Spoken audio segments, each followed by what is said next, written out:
Imagine this. You open your financial app on a bright Monday morning, coffee in hand, and the stock market looks calm, nothing dramatic. But just beneath that calm, three massive corporate towers, WorldCom, Wirecard, and Lehman Brothers, are quietly rotting from the inside. These weren't small players. We're talking about giants that shaped markets and influenced millions of investors, including maybe your retirement, your savings, or your tax money. And yet, every one of them built their empire on lies dressed up as numbers. Before diving into their stories, let's ask the obvious question. How can something as dry as accounting cause global chaos? It sounds boring, right? Debits, credits, and spreadsheets, how dangerous could that be? Well, when numbers are manipulated, trust collapses. And when trust collapses in something as interconnected as the global economy, the ripple effect can be enormous. Millions lose jobs, pensions vanish, governments panic, and suddenly the entire system looks like it's built on sand. That's the real power of these three scandals. They didn't just show that a few companies cheated, they revealed how fragile the rules of finance were, and how easily humans, smart ones, with expensive suits and titles, can twist them for profit. The goal of this story is simple: to show you how, in 3 different decades, 3 very different kinds of fraud forced the world to rewrite how we count money, measure value, and define what's true on a balance sheet. So let's start from the top. Back in the early 2000s, WorldCom was the pride of corporate America. It was a telecommunications empire swallowing competitors left and right. Think of it like the Netflix of phone calls. Everyone wanted in, investors included. The stock was flying, and executives promised endless growth. But there was one small problem. The numbers didn't add up. To keep the illusion alive, WorldCom inflated its assets by over $7 billion. $7 billion. Imagine pretending your house is worth $7 million instead of 1 just to impress your neighbors. That was basically it. Then came Wirecard, almost 2 decades later. This wasn't a legacy company. It was the golden child of Europe's tech dream. Wirecard promised to revolutionize payments, making Germany proud of having its own Silicon Valley unicorn. But eventually, it turned out that nearly 2 billion euros of supposed cash in bank accounts just didn't exist. Poof! Gone. They were ghost numbers, fabricated to make everything look shinier for investors. Again, numbers lied and people believed. And of course, who could forget Lehman Brothers? A titan of Wall Street with more than 150 years of history. In the late 2000s, it used accounting tricks to hide $50 billion in debt. Yes, $50 billion. They used something that looked like normal sales, but were actually short-term loans disguised as profit. That deception didn't just sink the company. It triggered a financial earthquake that reshaped the global economy and might have reshaped your life too. Each of these stories happened in different times, with different laws and technologies, but they shared one critical thing. They all relied on trust. When you invest in a company, you trust the numbers it shows you. The balance sheet, the audit, the profit, they're supposed to reflect reality. But what happens when reality is fake? When profit is a performance, not a fact? That's when capitalism turns into theater.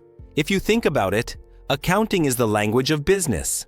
It tells everyone involved, investors, banks, workers, governments, what's real. But when that language gets corrupted, it's like speaking nonsense while pretending to be fluent. In all these cases, accountants, auditors, and executives managed to bend the rules just enough to hide the truth behind a fog of complexity. They didn't always break the law openly. They simply pushed its limits until it cracked. Now, let's make this personal for a moment. Suppose you're saving for retirement, and your investments include global funds with exposure to these kinds of companies. You might think you're being smart, diversifying your risk, playing it safe. But when a company like WorldCom lies, you're not just losing numbers on a screen, you're losing part of your trust in the system. And once that trust fades, the entire structure trembles. That's exactly what happened after each of these collapses. People began asking, how could this have gone unnoticed? Aren't auditors supposed to catch fraud? Aren't regulators supposed to prevent it? The ugly truth is that in each case, systems designed to protect investors failed miserably. Oversight became complacent. Auditors often depended financially on the same clients they were supposed to evaluate. It's like letting the fox guard the henhouse, and then acting surprised when feathers fly everywhere. WorldCom's manipulation exposed the weaknesses in accounting standards for capital expenditures. Wirecard's downfall embarrassed an entire government that once called it a national success story. And Lehman's bankruptcy forced the world to question not just one company's honesty, but the stability of the entire financial architecture. These weren't just business stories. They were cautionary tales written in balance sheets and bailout packages. So how did we end up here? It all circles back to incentives. When bonuses depend on quarterly profits, executives become magicians. If the numbers don't fit, they'll make them fit, temporarily. But those illusions can't last forever. The magic fades when reality knocks on the door, usually in the form of auditors, journalists, or a market downturn. Then, suddenly, the world sees the stage set for what it is: smoke, mirrors, and a lot of creative storytelling disguised as corporate reporting. You might wonder, how can anyone spot this before it's too late? Well, hindsight makes everything obvious. But when you're inside the bubble, it feels normal. Investors are making money, employees are getting raises, governments are collecting taxes. Why ask questions? Doubt doesn't sell in good times. But as the saying goes, only when the tide goes out do you see who's been swimming naked. And in these scandals, the tide revealed everything. Interestingly, technology made the lies even more elegant. In WorldCom's era, fraud involved manual accounting entries and fake invoices. But by the time Wirecard came along, transactions were digital, flowing through a web of subsidiaries, shell companies, and overseas accounts. Detecting fraud required following digital trails across continents. Complexity became the perfect disguise. In Lehman's case, it was even more sophisticated. They used complex financial instruments, known as repurchase agreements, to hide their true debt load. These were legal tools, but they were twisted to manipulate appearances. On paper, Lehman looked like a stable bank reducing risk. In reality, it was just moving risk around, like rearranging chairs on a sinking ship. The illusion held only as long as everyone else believed it. This brings us to the uncomfortable truth. Modern finance is built on confidence, not certainty. Every major transaction, from mortgages to crypto trades, rests on the assumption that people tell the truth about what they own and owe. These scandals shattered that assumption, changing the accounting world forever. They showed that blind trust isn't smart investing. It's gambling with a comforting story. That's why, after each collapse, governments had no choice but to rewrite the rules. Regulators introduced tougher auditing standards, stricter disclosure requirements, and harsher penalties for creative accounting. Investors learned to question companies with too good to be true results, and academic textbooks started teaching these failures as fundamental case studies in corporate governance. Still, here's the twist.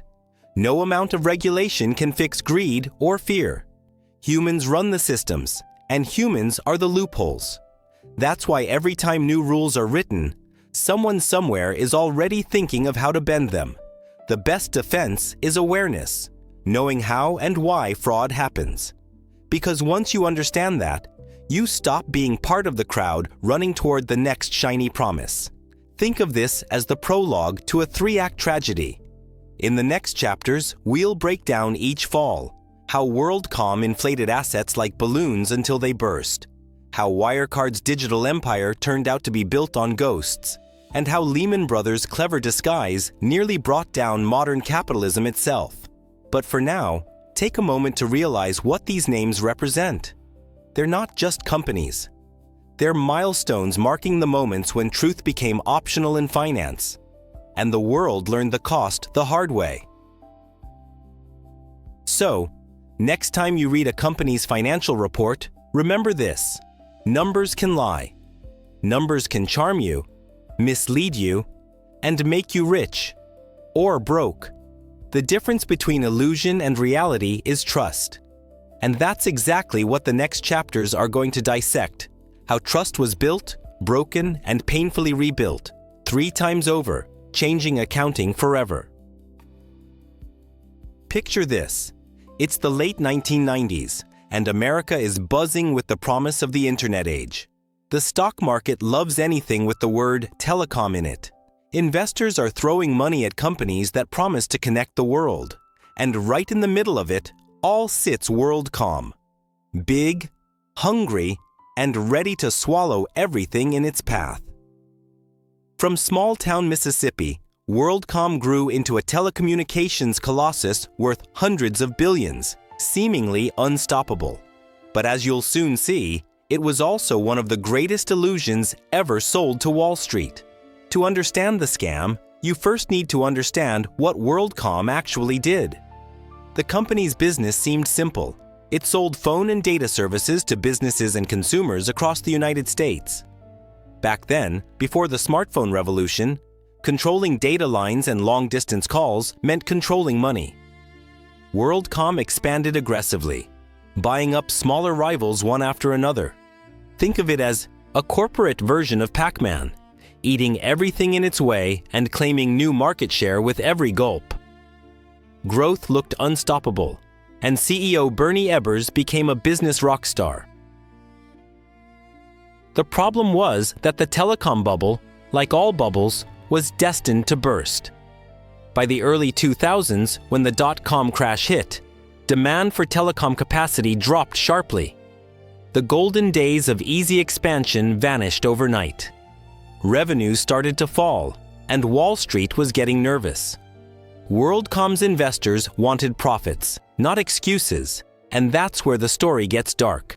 Because instead of telling the truth, that the boom was cooling off, WorldCom's executives decided to bend accounting rules until they broke.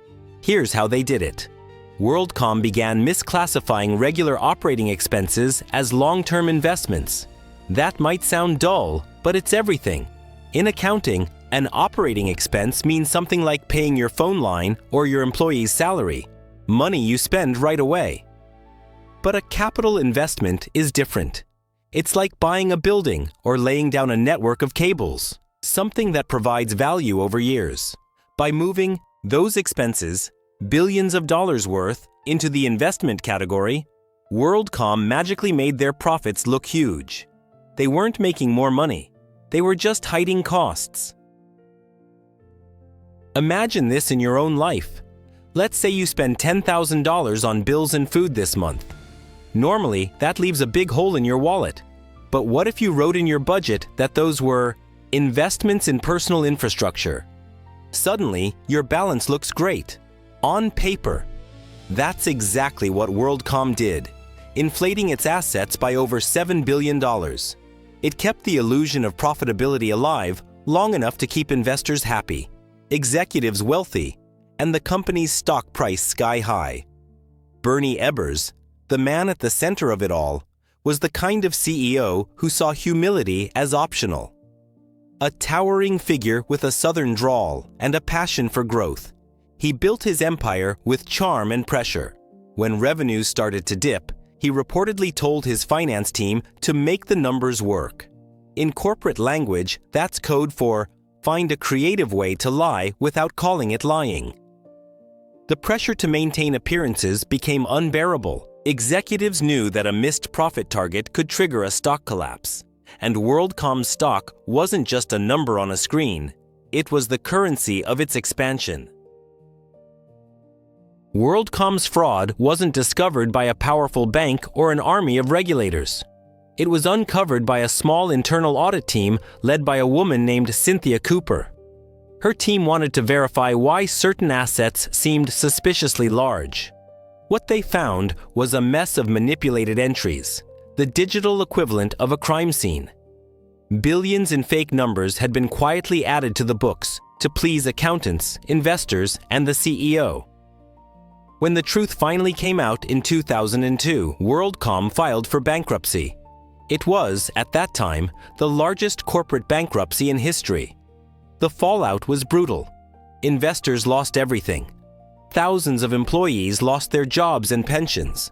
The stock, once a symbol of American telecom dominance, became worthless. And Bernie Ebbers, once hailed as a visionary, was convicted of fraud and sentenced to decades in prison. The message couldn't have been clearer. Accounting lies don't disappear. They explode. The entire corporate world watched as the smoke cleared, stunned by how such a massive fraud could go unnoticed for years. It's easy to think this was just a story of one bad company, but WorldCom represented something bigger. It was a reflection of an era obsessed with growth at any cost. During the late 90s, investors rewarded companies that promised expansion, not prudence. If a firm missed earnings expectations, its stock could plummet overnight. So executives learned to manipulate expectations instead of managing reality. WorldCom just took that logic to its extreme. Let's pause and talk about why this kind of accounting trick was so seductive. Every company wants to appear profitable because profitability drives stock prices, and stock prices define executive wealth. But accounting isn't black and white. It has gray areas. Accountants call it discretion. Decisions about when to recognize revenue or how to value assets can shape financial results. In this gray zone, temptation grows. For WorldCom, what started as a small adjustment to make profits look stable evolved into full-blown falsification, a snowball that became an avalanche. The shocking part is that auditors, regulators, and analysts all missed it for years. External auditors are supposed to verify the numbers, but they relied too heavily on company data instead of investigating deeper. Back then, Enron had already collapsed the year before, showing how fragile trust in auditors had become. Yet no one imagined that another scandal, even bigger, was brewing. Investors still believed financial reports were truth carved in stone. WorldCom shattered that illusion permanently. When WorldCom's fraud was revealed, it sent shockwaves across the entire market. Stocks fell, confidence vanished, and public outrage was unstoppable. People demanded reforms. The question at dinner tables wasn't just, how much money did people lose, but how is this even possible? The Congress quickly passed the Sarbanes-Oxley Act in 2002, a new law designed to make corporate leaders personally responsible for the accuracy of their company's books. From that point on, CEOs and CFOs had to sign off on every financial statement, under penalty of prison time if the numbers turned out to be fake. Sarbanes-Oxley fundamentally changed corporate governance. Auditors became more independent, boards gained oversight committees, and whistleblowers received legal protection. The age of unchecked accounting discretion was over, at least on paper. The law tried to restore the one thing WorldCom had destroyed: public trust. But trust, once broken, takes a generation to rebuild. To this day, many investors still feel cautious, scanning every quarterly report with lingering suspicion. WorldCom also left a scar on the culture of corporate America. Executives began to fear the criminal consequences of creative accounting. Boards demanded transparency. Audit committees tightened control. And for regular investors, the case became a textbook lesson in skepticism. If something looks too good to be true, it probably is. Companies that seemed unstoppable were suddenly viewed as potential time bombs. The line between innovation and deception had never looked thinner. But let's be fair for a moment. Not every company that adjusts numbers is fraudulent. Accounting rules are complex, and judgment plays a role. The difference with WorldCom was intent. Their goal wasn't to navigate ambiguity, it was to hide the truth, systematically and deliberately.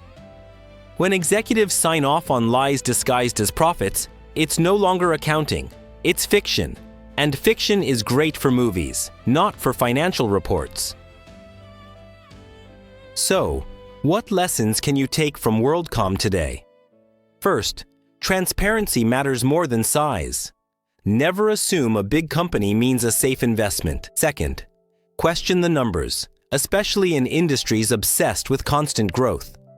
Third, understand the incentives driving decisions. When a CEO's bonus depends on short-term results, be skeptical of how those results are achieved. Fraud rarely begins with evil intent. It begins with pressure and denial. But denial turns dangerous when billions are on the line. In hindsight, WorldCom's fraud feels obvious. The accounting irregularities, the aggressive acquisitions, the overconfident leadership, it all adds up. But remember, at the time, the illusion worked because everyone wanted it to. Investors wanted to believe they were part of a success story. Analysts wanted to keep their clients happy. Auditors didn't want to lose a big account. The entire ecosystem of trust collaborated unconsciously to maintain the lie. And that's what makes the WorldCom scandal so fascinating. It wasn't just a financial collapse. It was a psychological one. The story wasn't about missing money. It was about misplaced faith. The belief that numbers could never lie turned out to be the biggest myth of all. WorldCom's downfall didn't just punish those involved. It reshaped how companies handle accounting, how auditors verify data, and how regulators write laws. As we move to the next chapter, keep this in mind. WorldCom was only the beginning. It represented the corporate greed of a pre-digital world, where lies were typed into ledgers and verified by fax machines. But a new kind of fraud was coming, one built on algorithms, global transactions, and digital smoke. If WorldCom built its castle on air, the next story you'll hear is about a company that built its empire on ghosts, and the world believed it until it didn't. Imagine a sleek office in Munich, modern glass walls glittering under the sun, filled with people who truly believed they were building the future of finance. That was Wirecard in its golden years, a German fintech darling that promised to revolutionize how online payments worked. It wasn't just another company. It was Europe's answer to Silicon Valley. Investors, politicians, and even journalists wanted to believe in the story of a rising European tech champion. But behind all that shiny innovation hid a masterclass in deception, one that made billions of euros simply vanish into thin air.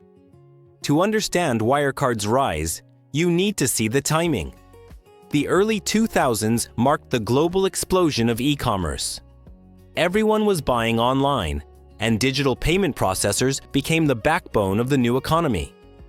Wirecard emerged as one of the frontrunners, offering a bridge between merchants and credit card networks. It provided services for online gambling, retail, and even adult content, risky markets that traditional banks hesitated to touch. That made Wirecard look bold, adaptable, and perfectly positioned for the digital future. The company's image was magnetic. It branded itself as a German tech success story, mixing the efficiency of traditional European banking with the swagger of Silicon Valley. Investors saw a company growing rapidly, reporting soaring revenues and expanding across continents. Within a decade, Wirecard was part of Germany's prestigious stock index, the DAX, sitting alongside giants like BMW and Deutsche Bank. For a while, everything looked perfect, a symbol that Europe could finally compete with the tech might of the United States. But as you've probably guessed, when something looks too perfect, it's time to squint. Beginning around the mid-2000s, small rumors started floating about accounting irregularities and strange transactions in Wirecard's Asian operations. The company always brushed them off. Executives dismissed critics as short sellers, trying to profit from spreading fear. Journalists who asked questions were attacked publicly, even investigated by authorities under pressure from the company's powerful legal machine. Wirecard didn't just hide the truth, it silenced those who tried to find it. The magic trick at the center of Wirecard's fraud involved one simple illusion: non-existent cash. The company claimed to have over 1.9 billion euros sitting in bank accounts in the Philippines, supposedly held by third-party partners processing transactions abroad. That cash made up a huge chunk of Wirecard's supposed profits. But when auditors finally decided to verify it, they discovered something shocking. Those accounts didn't exist. The documents were fake, the confirmations forged, and the money was nowhere to be found. Let that sink in for a second. One of Europe's most respected financial companies built much of its value on money that wasn't real. This wasn't a rounding error or a small exaggeration. It was total fiction. The cash was simply made up to inflate balance sheets and impress investors. It's the corporate equivalent of you claiming $1 million in your account while showing a fake bank statement to your landlord. It works only until someone decides to actually call the bank. The mastermind behind this illusion was Wirecard's chief operating officer, Jan Marsalek, a man whose story feels ripped straight out of a spy novel. Charismatic, secretive, and endlessly confident, he loved to brag about government connections and James Bond-style missions. Marsalek controlled the opaque web of third-party partners and offshore accounts that supposedly handled Wirecard's international business. In reality, that web was a perfect cover for fabrication. The more complex it looked, the easier it was to hide lies inside it. The company's CEO, Markus Braun, played the part of the visionary genius, a kind of European Elon Musk for the financial sector. He spoke of digital worlds, innovation, and disruption. Under his leadership, Wirecard's share price skyrocketed. But Braun either ignored or enabled the growing signs of misconduct. Whether through delusion or design, he became the face of a machine spinning on fake momentum. Investors adored him. Politicians praised him, and analysts quoted him. For years, reality was whatever Wirecard said it was. Here's what's fascinating. The fraud lasted so long not because the evidence wasn't there, but because no one really wanted to see it. German regulators, desperate to protect a national success story, often dismissed concerns as market manipulation. The financial authority even launched investigations against journalists and short sellers instead of inspecting the company's practices. It was nationalism mixed with financial blindness, a dangerous combination that let Wirecard rise higher than it should have. When the truth finally surfaced in 2020, it wasn't through official regulators, but through persistent investigative journalism and whistleblowers inside the company. Auditors from Ernst & Young, who had signed off on Wirecard's accounts for years, suddenly refused to approve the latest financial statements. The reason? They couldn't verify the existence of the claimed Philippine accounts. Within days, Wirecard collapsed. 2 billion euros had disappeared, and investors realized that their European dream stock was a mirage. The fallout was catastrophic. Wirecard went bankrupt almost instantly, wiping out tens of billions in market value. Braun was arrested, Marsalek vanished, literally disappeared from public sight, and German regulators faced global humiliation. The entire episode exposed deep cracks in Europe's financial system, showing that even developed markets with strict oversight could fall victim to old-fashioned deceit. The so-called tech miracle was nothing more than a well-coded lie. Let's pause for a moment and break down how the numbers actually fooled the markets. Wirecard did process some real payments, which gave it legitimate revenue streams. But it inflated profits by adding imaginary transactions processed by those third parties. The fake cash balances proved those deals had occurred. So when auditors checked the books, everything appeared consistent until they tried to confirm the funds with the banks themselves. The illusion worked because each layer of verification depended on another document forged to support the same lie. This story is about more than missing money. It's about the seductive power of narrative. Wirecard represented hope, especially in a European context. It was marketed as proof that not only American or Chinese companies could dominate the fintech space. So when critics challenged that story, they weren't just attacking a company, they were attacking a symbol of national pride. That emotional shield kept the fraud alive for years, long after the cracks had started showing. In hindsight, one might wonder how thousands of sophisticated investors, analysts, and regulators could all look the other way.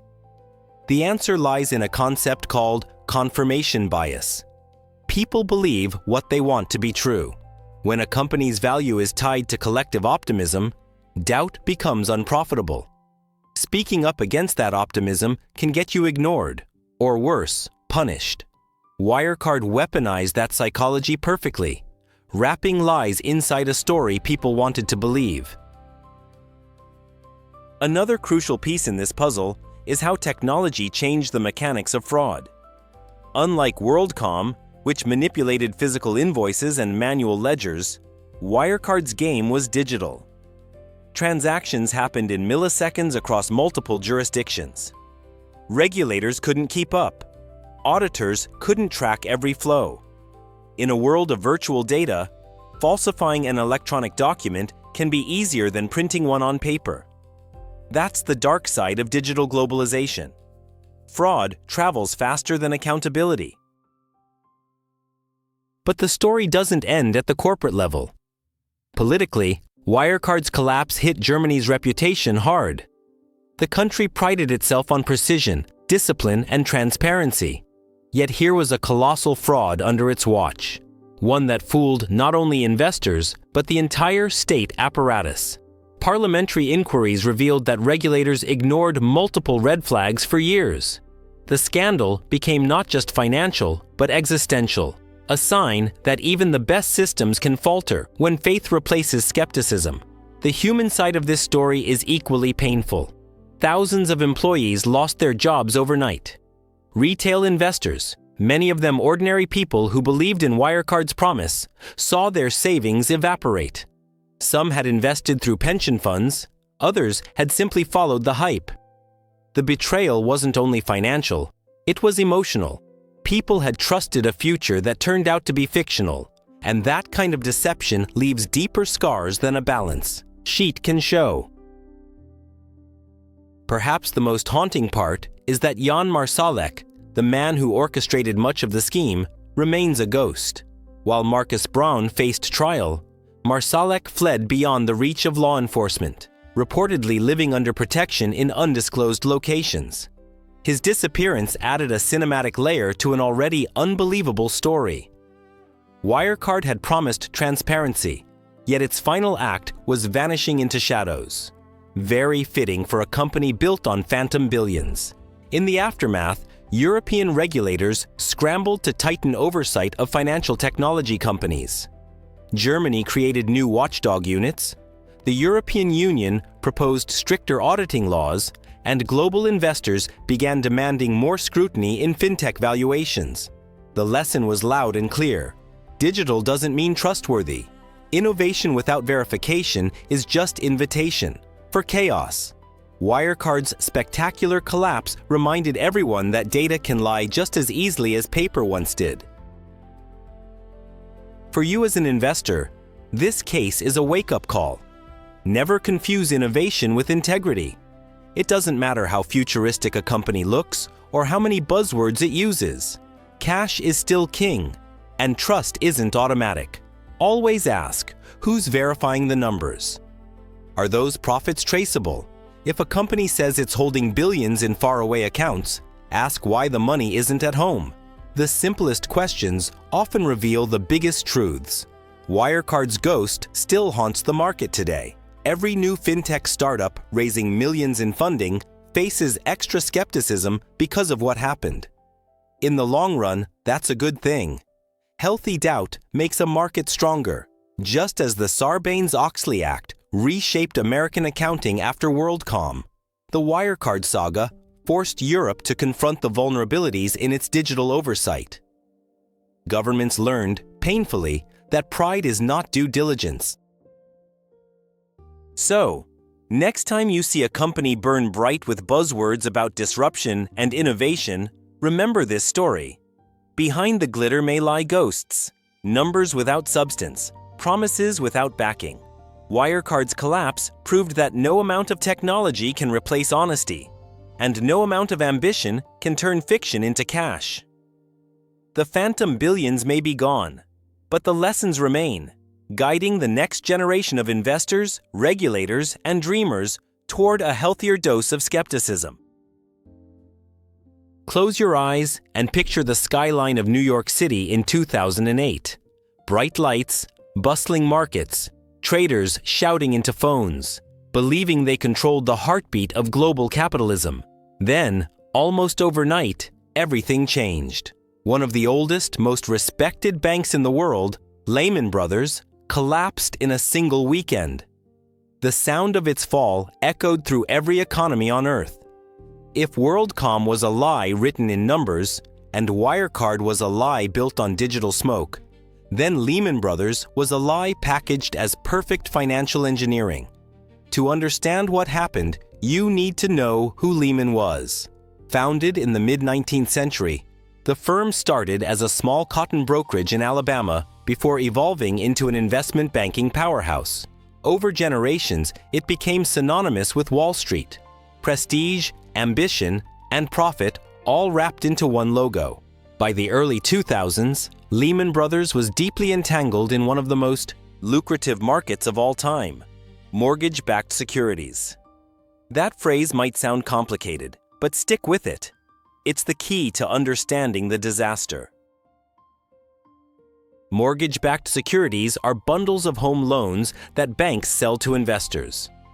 Think of it like taking thousands of individual mortgages, mixing them into a giant smoothie, and then selling slices of that smoothie as safe investments. For years, the system worked beautifully. People bought homes, banks lent money, and investors earned returns. But as demand grew, lenders started giving loans to anyone with a pulse. These were called subprime mortgages, meaning they were riskier and more likely to default.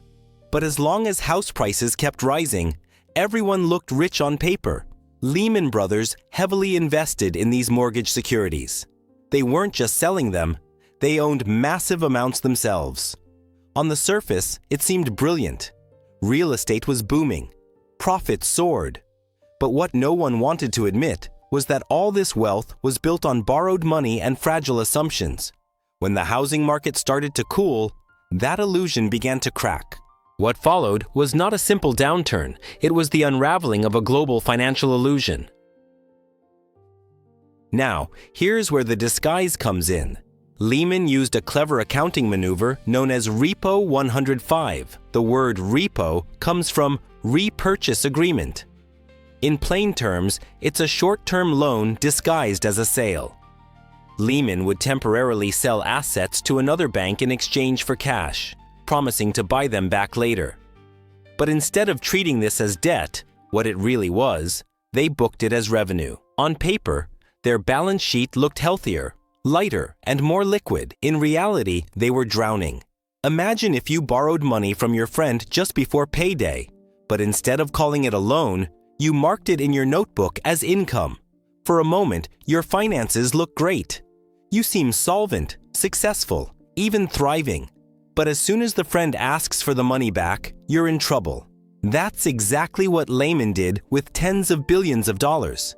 Every quarter, before publishing financial statements, it used Repo 105 transactions to hide debt and boost reported profits. When the accounting smoke cleared, over $50 billion in liabilities had been concealed.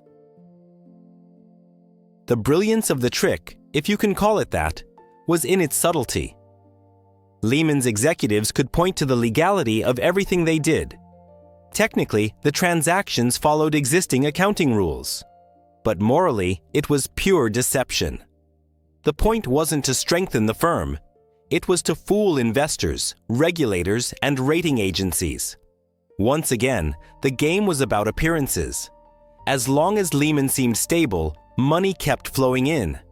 And in finance, Perception is reality until it isn't. The danger with these disguises is that they create a loop of false confidence. Regulators believed Lehman's reports. Investors trusted regulators.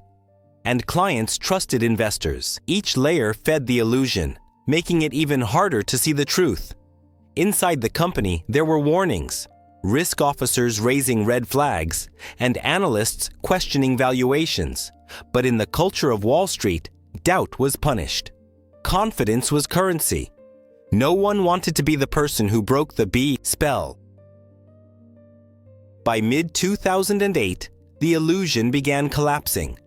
Housing prices were falling, default rates were soaring, and Lehman's balance sheet started to crumble. Investors panicked. Banks that once lent Lehman billions refused to extend credit. In the world of high finance, trust isn't built over months. It's destroyed in hours. And the moment that trust eroded, the whole machine stopped. Suddenly, the bank couldn't roll over its short-term debt. Without liquidity, Lehman was like a jet engine running out of fuel mid-flight. The weekend of September 15, 2008, will live in financial history forever. After tense negotiations failed, Lehman Brothers declared bankruptcy. It wasn't just another company filing paperwork. It was the largest bankruptcy the world had ever seen. 30,000 employees out of work, countless investors wiped out, and a shockwave that traveled instantly through the veins of global finance. Within days, markets around the world collapsed, and governments scrambled to prevent total economic meltdown. Why did Lehman's fall hit so hard? Because the entire global banking system was interlinked by the very instruments Lehman helped popularize. Mortgage-backed securities weren't isolated. They were held by banks, pension funds, and governments. When Lehman went down, no one knew who else was holding the same toxic assets. Financial institutions froze lending to each other, terrified that any counterparty could be the next domino. Credit disappeared. Businesses couldn't borrow, and ordinary people quickly felt the pressure. Lehman's bankruptcy became the tipping point of the global financial crisis. Economies entered recession. Millions lost their jobs and homes. Governments acted fast, pouring trillions into bailouts and guarantees to keep the system alive. Ironically, Lehman was the only major bank that wasn't saved. Others, like AIG or Goldman Sachs, received emergency support. But by the time officials realized how deep the panic would go, it was already too late for Lehman. Its bankruptcy became both a symbol and a lesson. Sometimes, letting one institution fail can shake the entire planet. What's chilling is how familiar the story sounds. Once again, numbers had lied. Once again, rules meant to ensure transparency had been bent until they broke. And once again, the same ingredients appeared: greed, pressure, arrogance, and denial.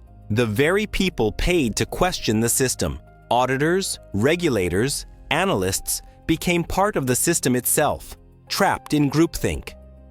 The illusion of perpetual growth blinded everyone, just as it had with WorldCom and later Wirecard. Different decade, same disease.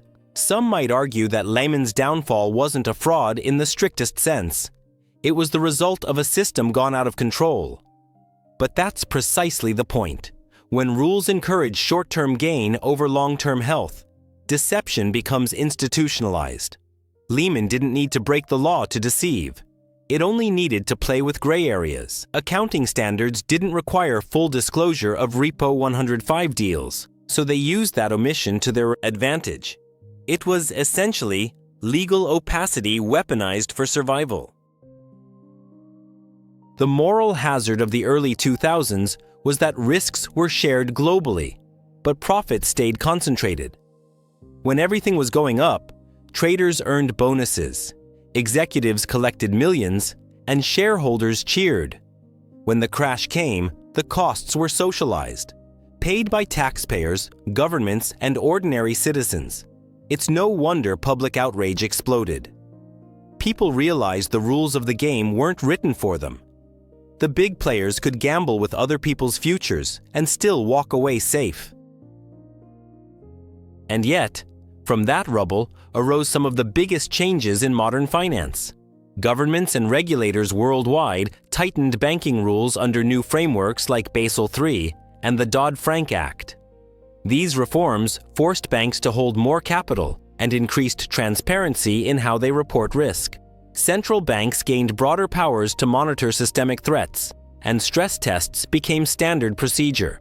These weren't cosmetic changes. They redefined how financial stability is measured in the 21st century. But there's a dark irony here.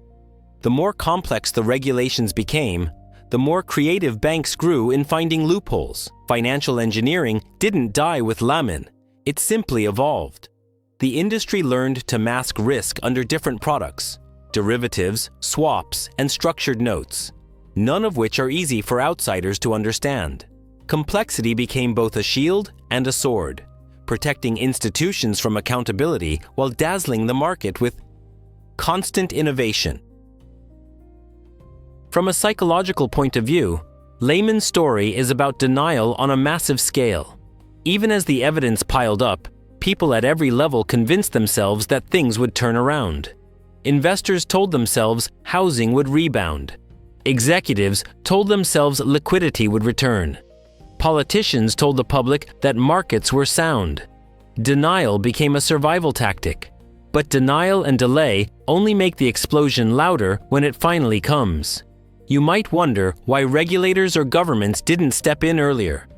The truth is, they tried, but finance moves faster than bureaucracy. Decisions that take governments days can move markets in seconds. By the time panic spread, Lehman's fate was sealed. It was a brutal reminder that speed, not size, defines modern risk. The globalized economy runs on hyperconnectivity.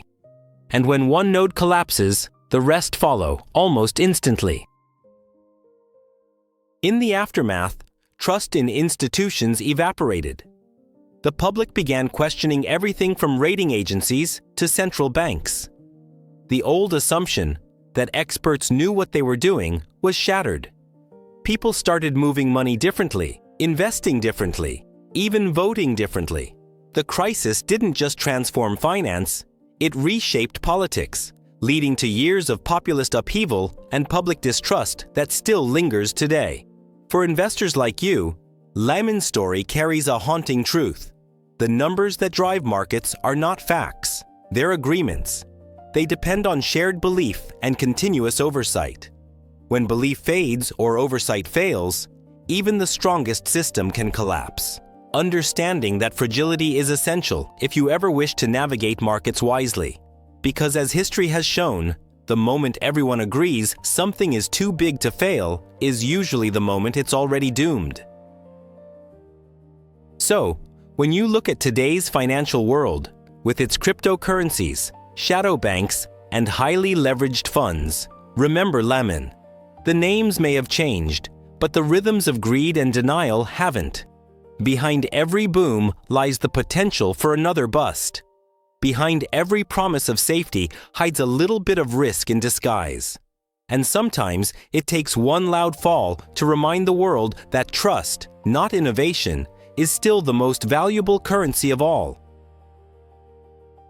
When the dust settled after WorldCom, Wirecard, and Lehman Brothers, the world of accounting and finance was left looking like a battlefield.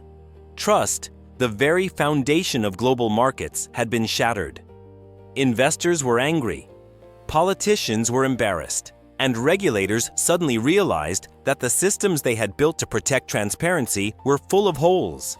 It became clear that these scandals were not simply about bad people doing bad things. They were about flawed systems that allowed good people to look the other way. After the explosion of WorldCom and Enron in the early 2000s, the United States was forced to act fast. The government's goal was to make sure no corporate leader could ever again hide behind accounting complexity. So, the Sarbanes-Oxley Act was born. You've probably heard the name. It's the rulebook that redefined corporate accountability. The law demanded that CEOs and CFOs personally certify their financial statements, meaning that if the numbers were fake, They were directly liable. That sounds simple, right? But in practice, it changed everything. Companies had to overhaul their internal controls, strengthen audit systems, and keep detailed documentation for every major transaction. Whistleblowers, those brave insiders who dared to speak out, were finally given legal protection. It was no longer possible for executives to shrug off fraud as something they didn't know about. Ignorance stopped being an excuse. The age of plausible deniability was over. The Sarbanes-Oxley reforms built walls of accountability inside corporations. But they also had ripple effects far beyond the United States. Other nations watched closely, fearing that fraud in one country could easily ripple through global markets, just as Lehman's collapse had proven years later. Regulators from Europe to Asia began rethinking corporate governance and financial disclosure. Transparency wasn't just a moral choice. It became a global standard for survival. When Lehman Brothers went under in 2008, the shockwaves hit even harder. The issue wasn't limited to accounting tricks anymore. It was about systemic risk. Entire economies were suddenly vulnerable because one bank's balance sheet had been smoke and mirrors. The response this time had to go beyond corporate law. It required rebuilding the architecture of global finance. That's where the new rules for capital requirements, stress testing, and liquidity came into play. One of the most significant reforms was the Basel III framework. Think of it as the new rulebook for banks worldwide. It required financial institutions to hold more capital as a cushion against potential losses. In plain terms, if a bank wanted to take big risks, it also had to keep enough money in reserve to absorb the hit if things went south. No more endless leverage. No more living on short-term borrowing that could vanish overnight. The Basel standards turned risk management into a legal obligation rather than a polite recommendation. At the same time, the United States introduced the Dodd-Frank Act. It was massive, hundreds of pages of rules designed to patch every hole that the crisis had exposed. It limited risky trading by banks, forced transparency in complex derivatives markets, and created new regulatory agencies to monitor financial stability. The philosophy was simple. If Wall Street was allowed to innovate, Main Street needed protection.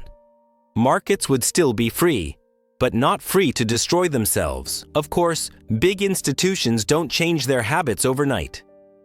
Banks complained that these reforms strangled growth and innovation. They argued that holding too much capital reduced profit margins and slowed economic recovery. Politicians faced pressure from lobbyists insisting that markets could self-regulate if left alone. But history had already delivered the verdict. Self-regulation was a myth. Without strict oversight, greed always found a way to reinvent itself. Meanwhile, Europe was dealing with its own reckoning, especially after Wirecard. That scandal was a disaster for the continent's reputation. For years, European leaders had criticized American excess and praised their own regulatory sophistication. Then suddenly, one of Germany's most celebrated companies dissolved into fraud, and regulators were caught asleep. The humiliation forced the European Union to tighten its auditing laws and strengthen enforcement agencies like the European Securities and Markets Authority. Wirecard's collapse also led to new discussions about technology companies and financial regulation.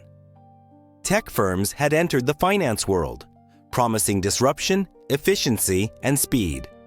But as Wirecard showed, those same qualities made oversight harder. Algorithms and offshore operations provided perfect cover for misreporting.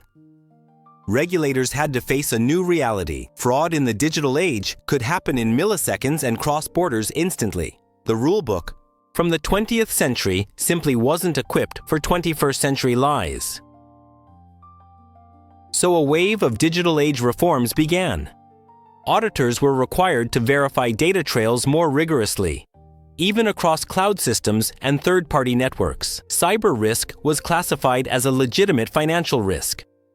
Governments began creating fintech-specific laws to ensure that high-tech innovation didn't come without accountability. It was no longer enough for auditors to check numbers. They had to understand the code and the digital architecture supporting those numbers too.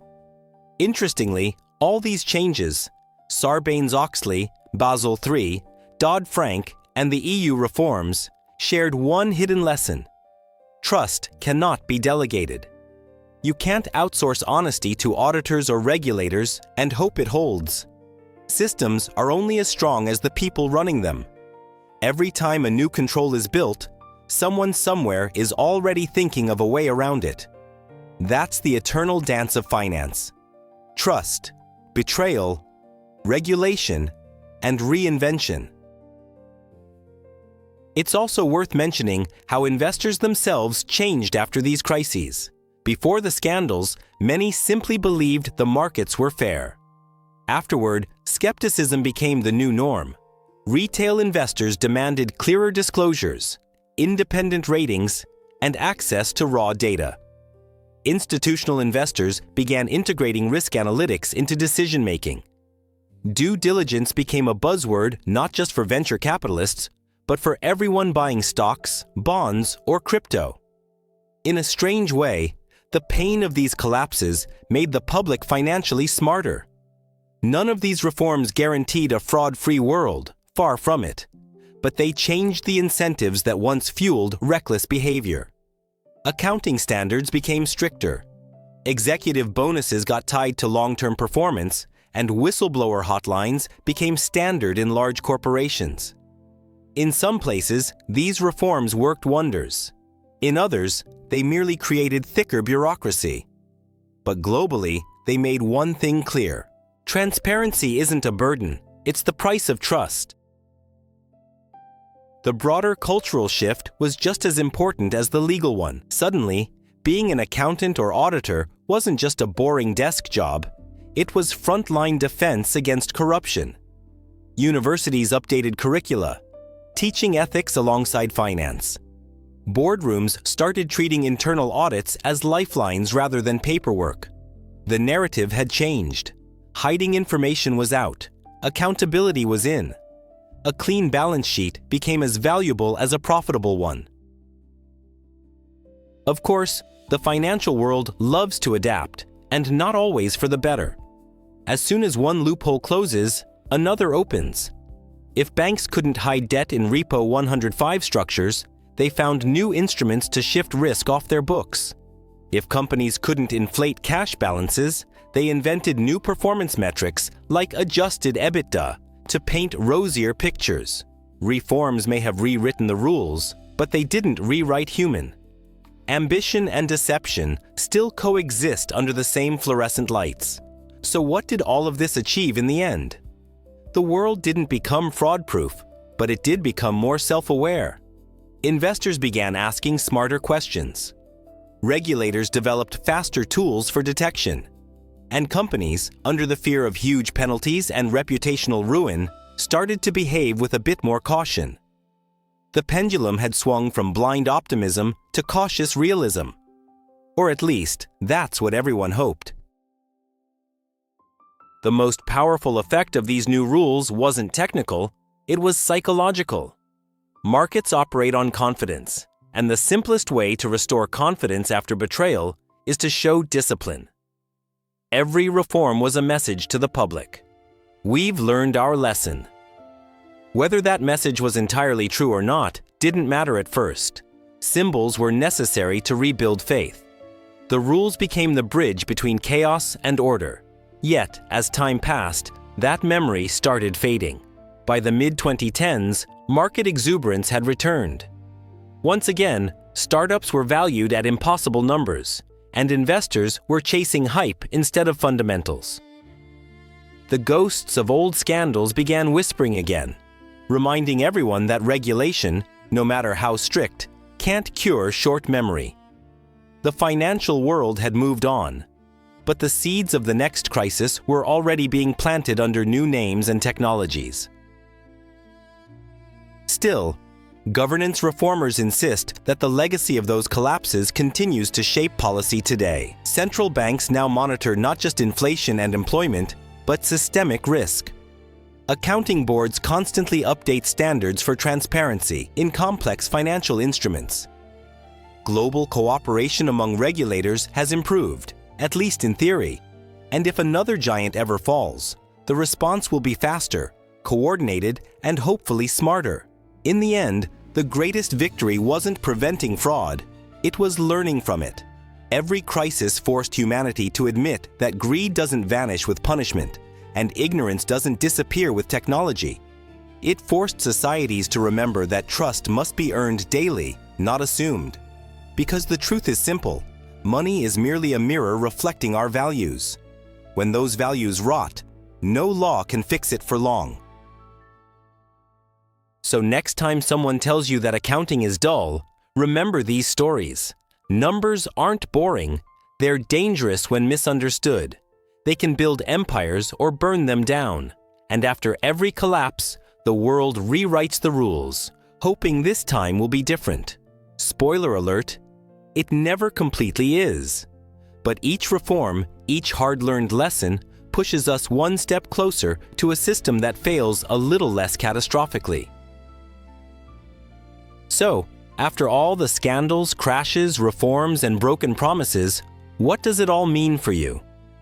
You're not a CEO, you're not an auditor at a Big Four firm, and you probably don't spend your evenings reading balance sheets for fun. But whether you realize it or not, every one of those corporate lies has shaped the world you live in.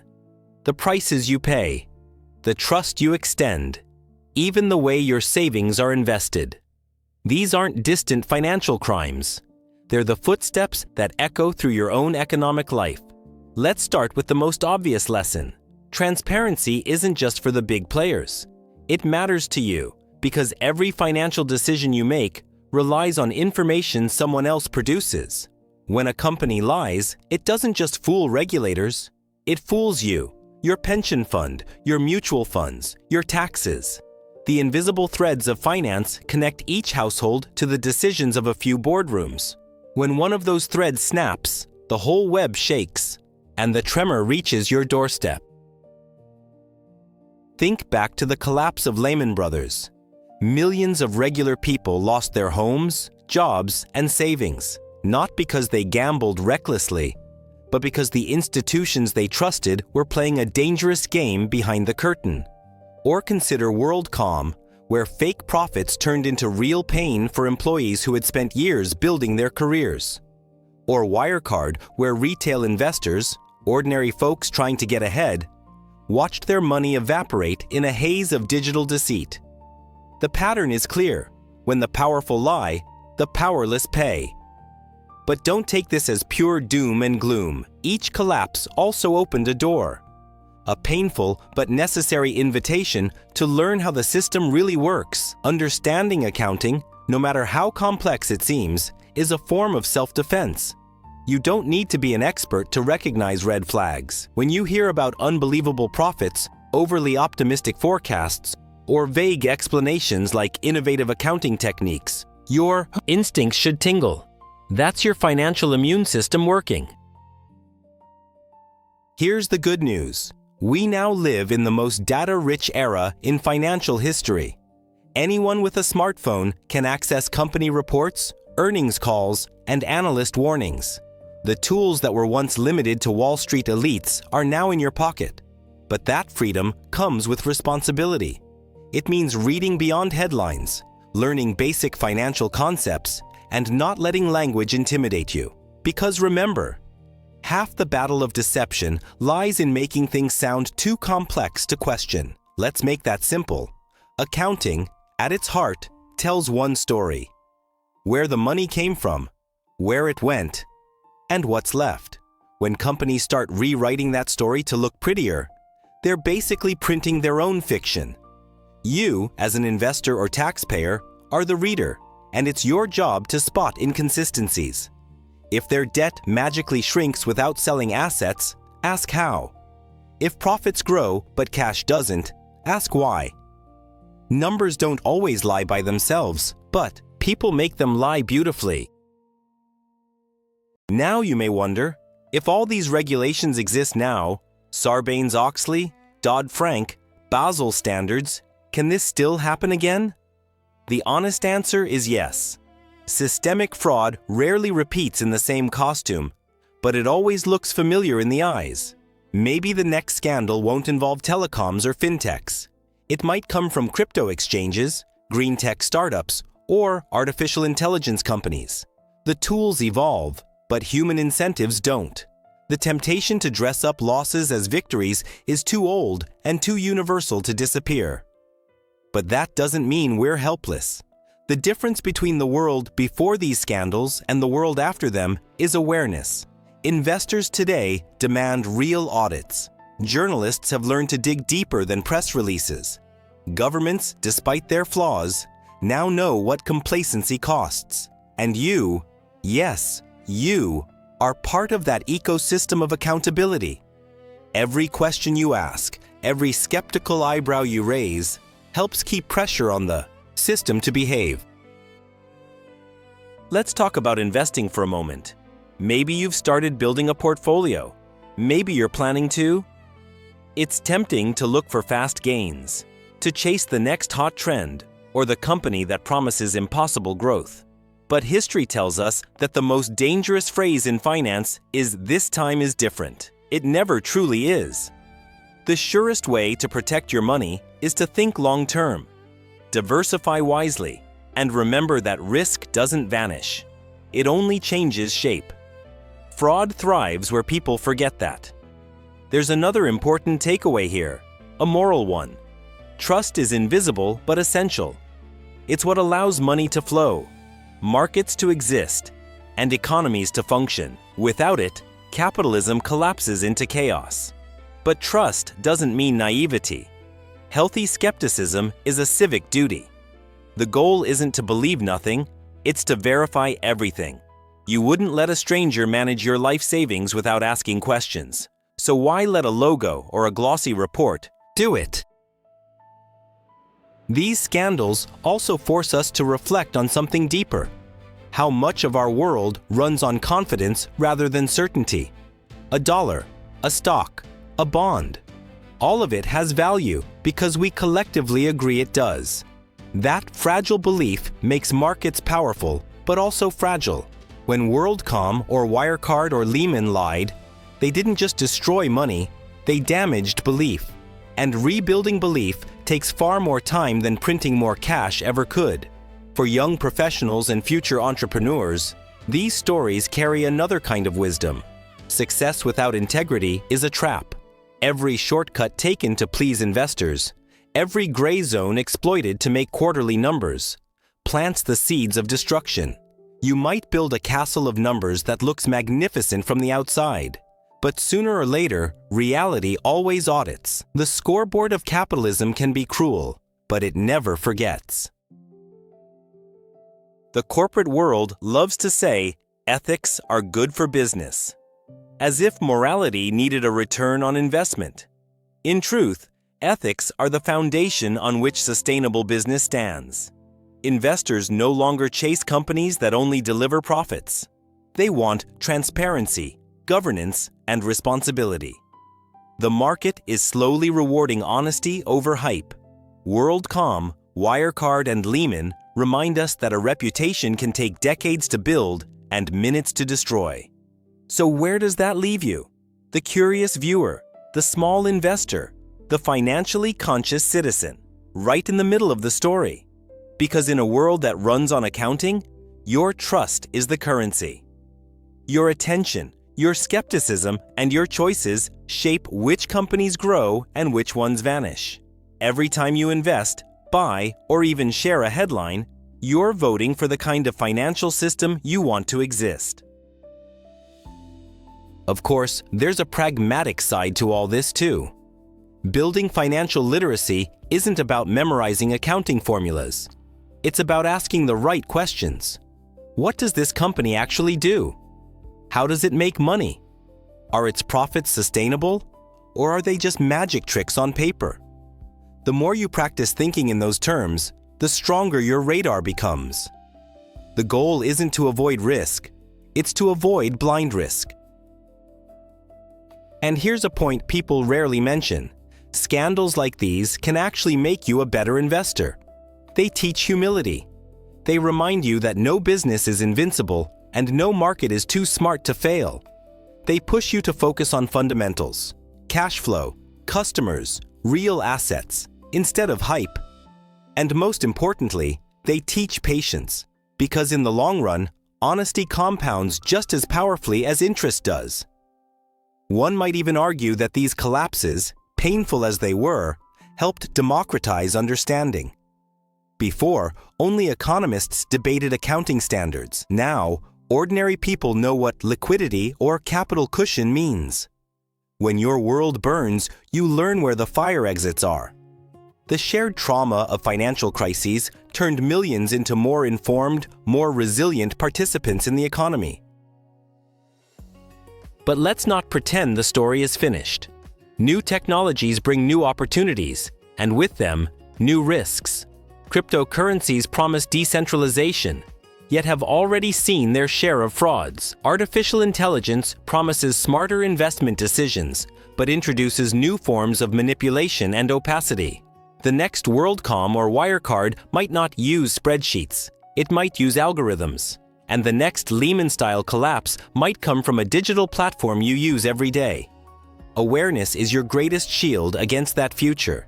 If there's one universal lesson from the 3 collapses we've explored, it's this: truth delayed is catastrophe multiplied. Lies in accounting don't stay hidden. They accumulate interest. The longer they're ignored, the louder they explode. That's as true for a multinational bank as it is for your own finances.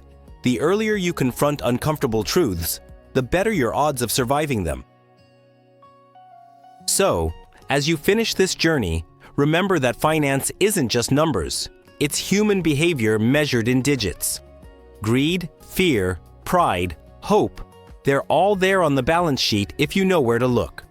The best investors, the smartest citizens, are the ones who see through the storylines and focus on the evidence. Because when you strip away the jargon and graphics, what's left is always the same question: can I trust this? In the end, all the reforms and laws and headlines converge into one timeless reminder: accountability isn't negotiable. Money can forgive losses, but it never forgets betrayal. As the new generation of investors and citizens, your job isn't just to make wealth. It's to guard the truth that makes wealth possible. Because when truth disappears, everything else eventually collapses with it. So take this as your quiet call to action. Read the reports. Ask the hard questions. Value transparency as much as profit. Because the next time the world faces the temptation to believe in a too-perfect story, maybe your raised eyebrow will be the small act that prevents history from repeating itself.